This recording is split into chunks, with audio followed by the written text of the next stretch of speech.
Our motoring tip of the week concerns seasonal storage of gasoline engines. Now there's a number of things, depending on the type of machinery, that you need to do. Two of the things are adding stabilizer to the fuel to prevent the fuel from going bad in the fuel system, and secondly, fogging the engine for seasonal storage.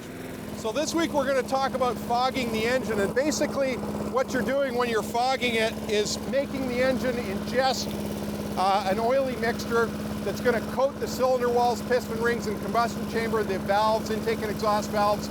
It's going to put a really heavy coating of oil on there so that that coating of oil will remain on there for the entire storage period.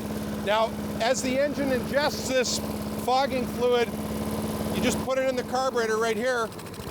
You can see it start to smoke. It's starting to come out the exhaust.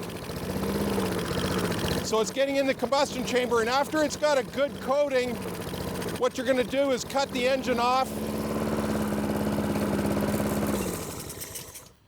And now you're going to take the spark plug out, spray a little bit more through the spark plug hole, and now you've quote-unquote fogged the engine. There's a good protective film of lubricant on all the parts that only receive a very fine film of lubricant under normal operating conditions. Now your car and truck, this is not an issue because you start the engine on a regular basis and that film is constantly reapplied. It's always there. But these engines that are laid away for a long period of time, they need some extra help. Fogging is what you do.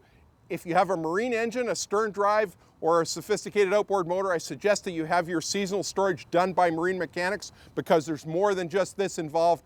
In many cases, you have to drain the cooling system as well. If you don't know what you're doing, you can be in real trouble. But small engines like this are a slam dunk. Get yourself some fogging fluid in an auto parts store, and you've done a way better job of seasonally storing your equipment. That's your motoring tip of the week.